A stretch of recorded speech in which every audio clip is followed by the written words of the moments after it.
Meternos en una nueva comunicación aquí en la mañana de la radio, le agradecemos a quien tenemos del otro lado. Entonces, hoy lo decíamos más temprano, ayer una conferencia de prensa que ha dejado muchas definiciones por parte del gobernador Axel Kicillof. Ahora nos vamos a meter en algunas de ellas. Lo tenemos en línea al jefe de gabinete del gobierno bonaerense, a Carlos Bianco. ¿Qué tal, Bianco? ¿Cómo le va? Buen día. Acá Matías Sáez y Vanessa, ahora lo saludamos.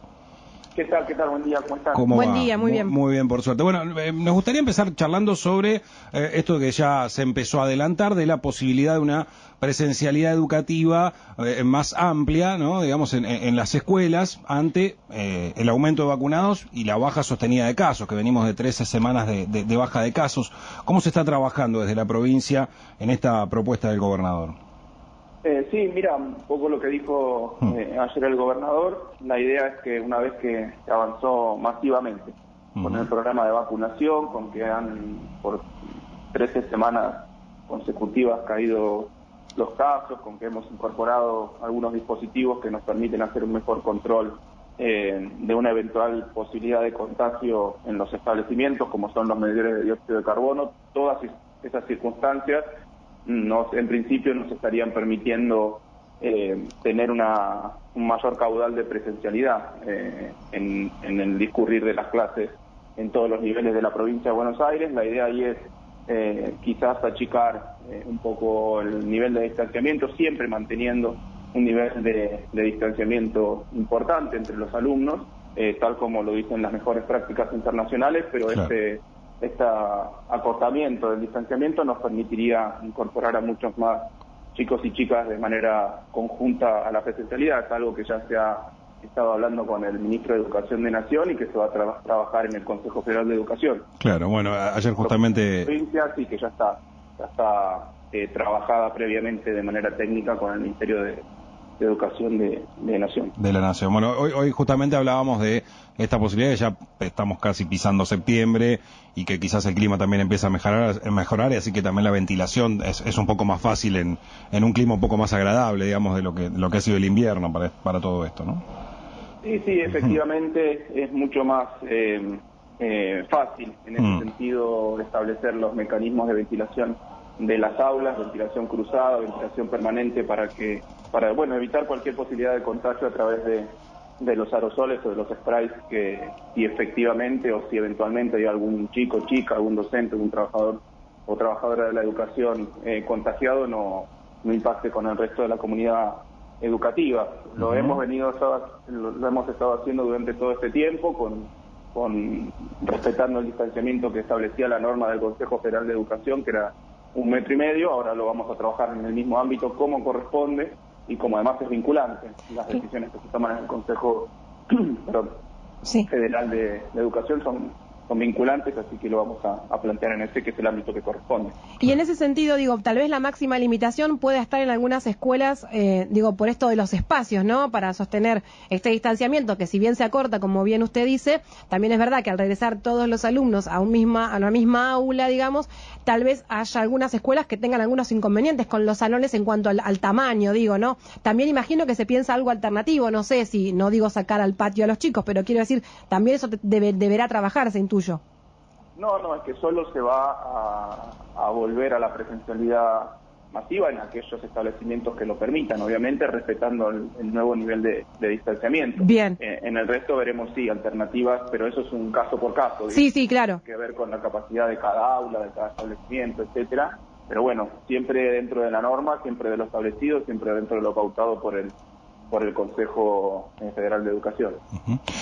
Por otro lado, lo que obviamente venía preocupando a todos y que parecía medio inevitable, en algún momento iba a llegar, es la llegada de la variante Delta a la provincia de Buenos Aires. Se ha detectado un caso en Lanús, tengo entendido, y bueno, lamentablemente esto un poco genera la preocupación de qué puede llegar a pasar de aquí en adelante en cuanto a la posibilidad de que se eleve el número de contagios. ¿Está esto, digamos, también planificado, pensado dentro de todas estas posibilidades que puede llegar a suceder en ese sentido? Sí, nosotros veníamos haciendo obviamente el secuenciamiento de distintas muestras para verificar cuál era la variante predominante. Hasta el momento no habíamos tenido ningún caso de circulación comunitaria, hasta el momento eran 55 casos que eran viajantes, que en el marco de su aislamiento se les detectó que estaban contagiados y se hizo el secuenciamiento y eran contagiados con la variante Delta. Solamente 2 personas que se habían contagiado de estos viajantes, y ahora por primera vez hemos encontrado un caso que es una persona que radica en Lanús, pero que se contagió en la ciudad autónoma de Buenos Aires. Claro. Ese es el primer caso testigo que nosotros tenemos.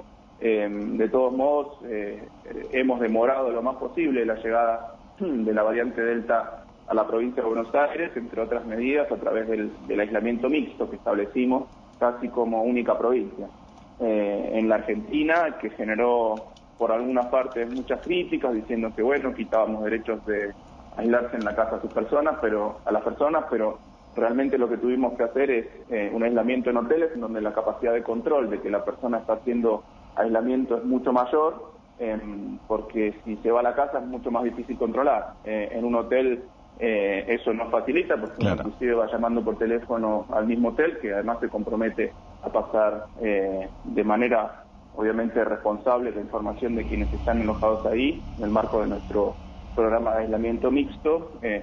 Uno puede controlarlo día por día, cosa que es mucho más difícil hacerlo en una casa, sobre todo cuando hay una proliferación tan alta de teléfonos celulares. Uno puede llamar a una persona claro, por teléfono que dice, sí, estoy en mi casa haciendo aislamiento, y se fue al bar de la esquina. Claro. Cosa que nos pasó, que en realidad lo hicimos por eso. El 40% de las personas que decían sí, no estaban cumpliendo haciendo aislamiento, después nosotros íbamos a hacer procedimientos de fiscalización aleatorios y encontramos que el 40% no lo estaba cumpliendo, cosa que es una irresponsabilidad muy grande. Entonces tuvimos que tomar esta medida antipática, pero que resultó muy útil para demorar la llegada de la variante. Y que se va a continuar sosteniendo, ¿no? Bianco, ¿no es cierto?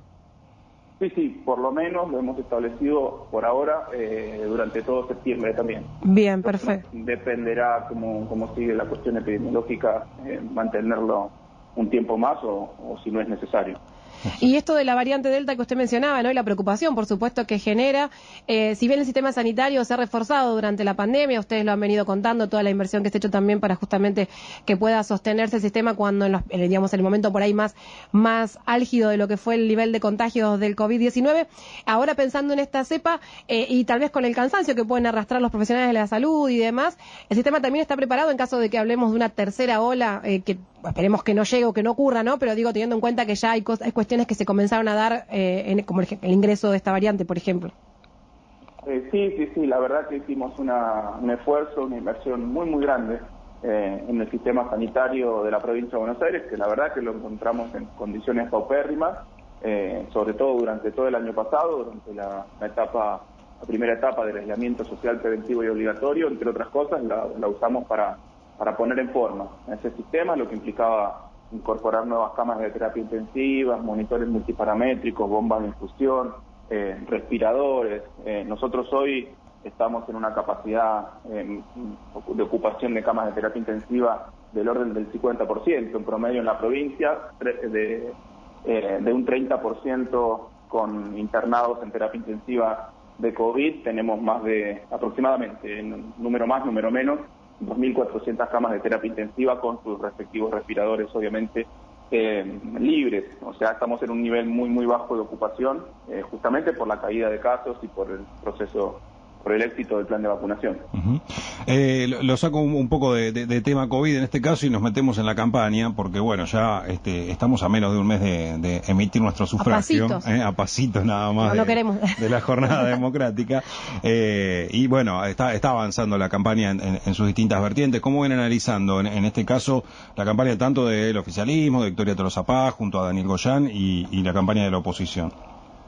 Mira, nuestra campaña es como corresponde, una campaña territorial, una campaña en donde se están recorriendo los distintos distritos con los cuidados que corresponden. Es una campaña absolutamente atípica, porque no se pueden hacer encuentros demasiado masivos, hay que establecer distanciamiento, bueno, todos los protocolos, todas las medidas de cuidado, pero bueno, nosotros como siempre, explicando nuestros candidatos, nuestras candidatas, explicando cuál fue la situación que encontramos al comienzo del gobierno, cuál fue la situación ante las que nos expusimos en el marco de la pandemia. Todo lo que se hizo durante estos años, tanto estos 2 primeros años, año y medio, un poco más, en el gobierno nacional, en el gobierno provincial, y además destacando cuáles son nuestros objetivos a futuro, que justamente por la pandemia gran parte de esos objetivos, de esas tareas que nos habíamos planteado en materia de renacimiento económico y productivo que nosotros planteamos para de transformación estructural de muchos aspectos, como la salud, la educación, la seguridad, cosas que hemos venido haciendo, pero obviamente la pandemia ha dificultado, ha cambiado algunas veces las urgencias que teníamos cuando llegamos al gobierno, pero es eso, una campaña en donde no nos tenemos que olvidar de dónde venimos, tenemos que poner en valor todo lo que se hizo durante este año y medio y plantear las líneas de trabajo hacia futuro. Nosotros necesitamos un acompañamiento muy fuerte de la legislatura para poder llevar a cabo esas transformaciones estructurales que nos pidió el gobernador en todas las áreas de gobierno, así que ese es un poco el objetivo. Particularmente, tal vez desde la oposición, lo que se escucha no tiene que ver con propuestas, sino que tiene que ver mucho más con cuestionamientos hacia el gobierno nacional, el gobierno provincial, en este caso también, en torno a lo que ha sido el tratamiento de la pandemia, ¿no? Pero digo, se queda ahí, por ahí muchas veces el discurso. Sí, yo veo un discurso muy vacío de la oposición, mucho marketing, muchas fotos con Photoshop,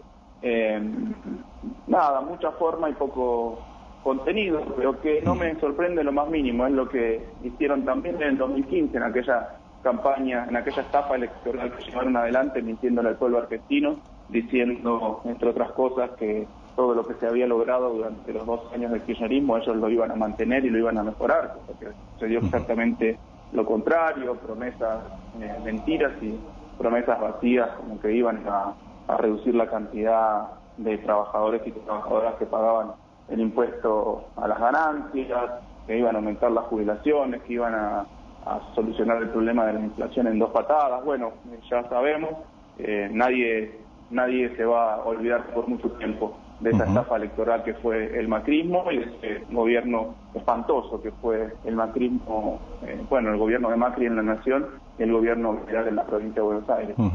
Le hago la última, muchas veces lo hemos visto usted durante todo el año pasado en la conferencia hablar de fulbito sí, fulbito no. Bueno, ahora el fulbito más a nivel general, pero se está hablando de la presencialidad en los estadios. ¿Estamos en provincia preparados para habilitar la presencialidad de público en estadios de fútbol? Sí, obviamente siempre, eso implica obviamente un esfuerzo, mucho trabajo, mucha coordinación, porque eso se tiene que hacer con protocolos muy estrictos, con cuidados muy estrictos. Por ahora lo que ha anunciado el gobierno nacional es una prueba piloto que se va a llevar adelante en el partido de la selección argentina, el próximo partido de la selección argentina, si mal no recuerdo que es el 9 de septiembre. 9 de septiembre. Así que bueno, eso se trabajará de forma piloto para ver si funciona bien, haremos todo el esfuerzo para que eso suceda y para que de a poco, de manera muy cuidada, de manera muy respetuosa, podamos ir volviendo cada vez un poquito más a la normalidad. Muy bien. Muchas gracias, ministro, por charlar con nosotros, ha sido muy amable. A ustedes, muchas gracias. Hasta luego. Hasta luego.